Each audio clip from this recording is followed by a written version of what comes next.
Sveiki, šiandien trumpa refleksija į laidą, kurioje istorikas Algimantas Kasparavičius ginčiuosi su Laurynu Kasčiūnu dėl to Lauryno Kasčiūno pasisakymo apie tai, kad šauliai turi tuos nelojalius Lietuvai piliečius tiesiog šaudyti arba būti pasiruošę sušaudyti.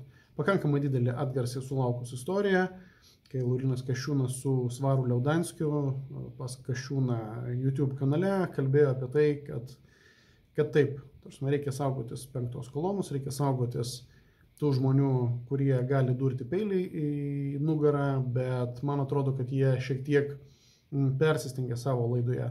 Tai pradžių pasižiūrėkite ištrauką iš tos laidos, apie kurią aš kalbu, ir paskui pratęsim.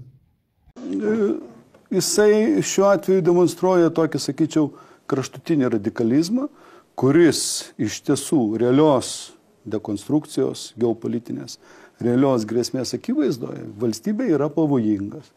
Nes jisai a priori meta žinią, kad nelojalūs piliečiai buvo nesvarbu, kas buvo kalbėta prieš tai, politiko komunikacija turi būti tiksli, kaip chirurgo pjūvis. Jeigu taip nėra, Laurynas negali garantuoti. Ką aš pasakiau, galite patikslinti, pasituokit man. Kad ar yra pasakoma, kad nelojalų pilietį reikės nušauti. Ir tu, buvo paklausta. Tu pasakei, kad tu tikėsi, kad žinoma. Karo padėties metu, diversijų atveju, nelojalus pilietis, karo padėties metu yra nelojalus pilietis. Valstybei nelojalus. Vienu žodžiu, jeigu Laurynas nenusto šiandien viduriuoti žodžiais, jisai viduriuoja tiesiog, jisai nesusilaiko. Jisai nesusilaiko. Tai yra problema, aš manau, problema komunikuoti.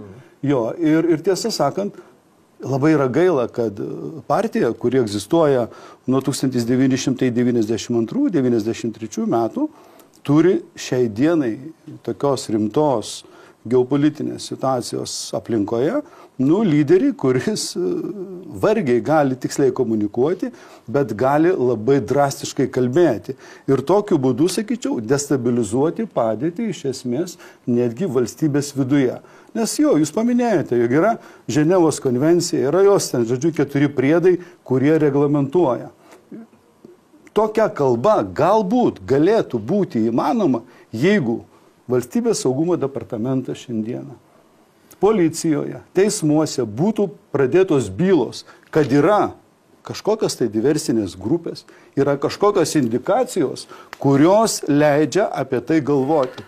Šiandieną mes absoliučiai nieko to neturime, turime privataus žmogaus, 2 privačių piliečių, atstovaujančių 2 skirtingas organizacijas, tokia gana drastiška komunikacija, kuri žmonėms sukelia daug nerimo. Kreipėsi Seimo nariai į prokuratūrą, palaukim. Ir šitoje vietoje paties padėtis dabar tampa panaši kaip Vaitkaus. Gali būti, kad ir Vaitkus turės bylą ir pats turėsi bylą. Tai aš irgi iš tikrųjų matau, kad yra žmonių Lietuvoje suaktyvėjusių ir kai kurie atvirai palaiko Rusija, džiaugiasi kiekvienu Ukrainos pralaimėjimu arba atvirkščiai Rusijos atakom sėkmingom. Keistas toks dalykas, man sunkiai priimtinas, bet taip yra.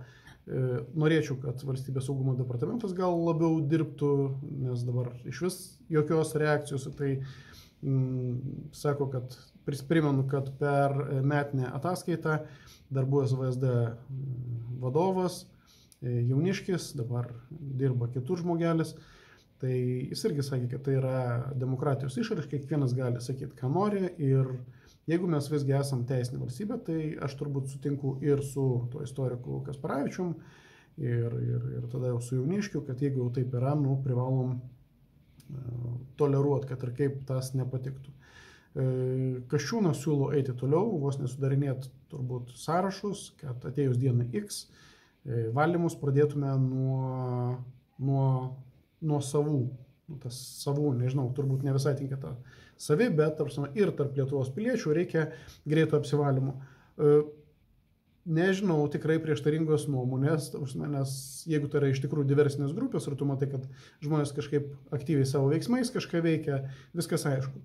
Bet tikrai nenoriu, kad tai būtų kažkoks sąskaitų suvedimas, nes tas apibrėžimas, kas yra tautos priešas arba tas nelojalus valstybei žmogus, tai yra pakankamai tokia išplaukus savoka, jo labiau, va, tuo jums parodysiu kitą video, kuriame Valdas Benkunskas, viename aš susitikime su, matomai, kažkokiais rinkėjais, man atsiuntė filmuotą medžiagą. Pasižiūrėkite, ką jis vadina penktąją koloną.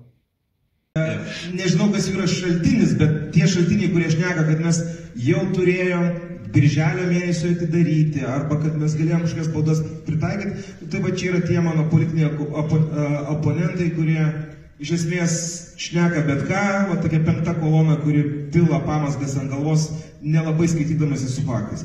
Sutartis yra sudėliota taip, kad iki šiol, net jei statybos nevyko 1,5 metų, mes neturėjom galimybės nei nutraukti sutarties, nei panaudoti prievolių užtikrinimo priemonės. Tas atsiras, jeigu nebus sutarties įsigaliojimo, kuris yra pasirašytas, kur mes suderinom tą ilgai taip lauktą Europos komisijos aktą ir jeigu iki Liepos 4 dienos mes negaunam kitus finansavimo užtikrinimo šaltinius, va tada atsiranda galimybė nutraukinėti sutartį ir ieškoti kaltų.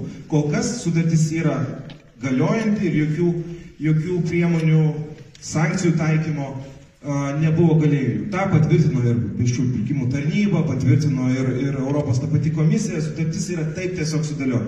Ne aš ją sudėliau, vėlgi aš ją radau, bet jokiais būdais nesiteisino. Tai tie, kas mane stebite, kad ir Facebook, YouTube mano video žiūrit, tai suprantat, kad aš esu taip vienas iš tų pagrindinių žmonių, kuris nenori, kad ta mano manimų korupcinė schemutė su nacionaliniu stadionu, jinai ir užsibaigtų. Aš paskelbiau apie Stepukonio aferą, nuo to viskas prasisuko. Dabar jau kurį laiką nepavyksta bičiuliams pasididinus sąmatą stadiono pasimti krūvą pinigų. Ir va tokius kaip aš, reiškia, kurie oponuoja valdžiai, tai Valdas Benkunskas, va žiūrėkit, atvirų tekstų vadina penktąją koloną. Tai pasaky galima daryti bet ką ir kritikuoti valdžios negalima. Tai va tokius vadina penktąją koloną.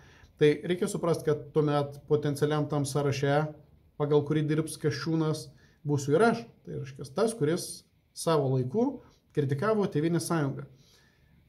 Absoliučiai nenormalu ir man atrodo šita partija su Lauryno Kasčiūno atėjimu taps gerokai radikalesnė. Tai nebūtinai reiškia, kad jie taps konservatoriai, konservatyvūs, nes ten gėjų santuokos jie panašu, kad palaikys dar ilgai. Kitus dalykus irgi primenu, kad migrantų antplūdį mes turėjom prie Bilotaitės, jos neveiksnumas padarė taip, kad pas mus apsigyveno tūkstančiais nelegalių piliečių, niekur jie nedingo, tai kad yra panaikinti kažkokie leidimai gyventi Lietuvoje, jiems automatiškai nereiškia, kad jie buvo deportuoti.